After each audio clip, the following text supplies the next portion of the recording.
je dis toujours quelque chose aux citoyens qui viennent me voir. Je vais vérifier deux choses.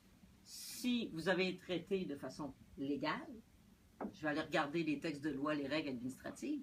Après ça, je vais aller voir si vous avez été traité de façon juste, parce que des fois, les lois ne reflètent pas la situation où on en est rendu.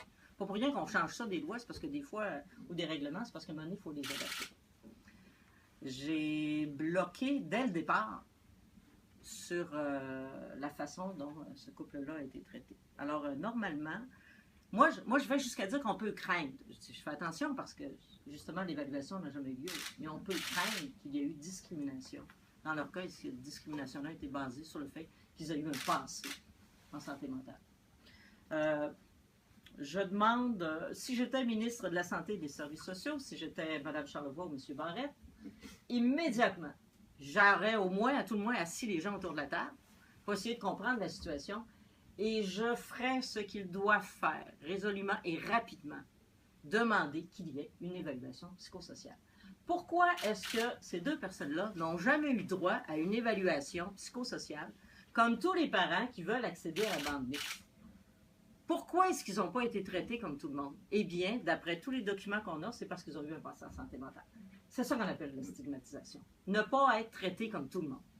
Puis c'est ce qu'ils ont vécu. Donc, moi, ma demande, c'est qu'ils aient droit au même traitement que tout le monde. Terrible, hein? Vous réunir pour ça? Demander que des citoyens et des citoyennes soient traités équitablement comme tout le monde. Une évaluation psychosociale rapide. Ça fait 3 ans, 4 ans qu'ils attendent. Je pense que là... 2011. Alors moi, je pense qu'ils méritent d'être traités correctement. En plus, le dossier a une portée qui est pour moi beaucoup plus grande que leur cas personnel. Il faut mettre fin. Il faut changer la vision que les gens ont de la santé mentale. D'ailleurs, à ce sujet-là, c'est pas compliqué. Il suffit de lire les documents du ministère de la Santé et des Services sociaux, vous en avez mis dans votre petite presse, qui disent combattre les préjugés sur la santé mentale. Ce que fait le ministère de la Santé et des Services sociaux, là, actuellement, c'est contribuer à faire perdurer. C'est lui ce qui les freine, c'est pas moi. Je suis d'accord avec toi. Alors, je demande aussi que cette évaluation psychosociale soit faite par un centre jeunesse externe à celui de Québec. Ça ne peut plus être celui de Québec, qui sera à la fois juge et partie. Si on veut les traiter de façon équitable envers tous les citoyens, qu'ils donnent le dossier à quelqu'un d'autre, quelqu'un ait un regard neutre et objectif.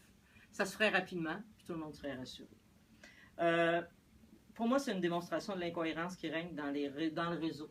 Entre les campagnes de prévention de la santé mentale et les jugements basés sur ce que je crois potentiellement des préjugés, il faut qu'il y ait des ministres qui mettent leur pied à terre ou leur poing à terre, leur pied à terre, et qui recommandent qui cessent cette incohérence.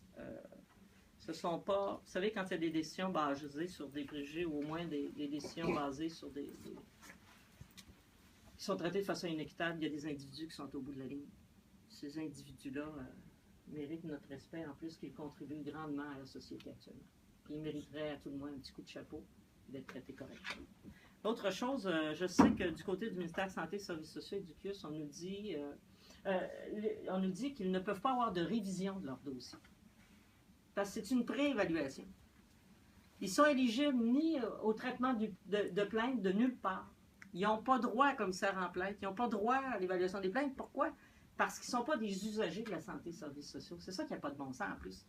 Les parents qui demandent accès à la bande mixte, donc qui sont rencontrés par des travailleurs sociaux, qui peuvent avoir des évaluations psychosociales, ne sont pas des usagers. Mais ils sont qui d'abord?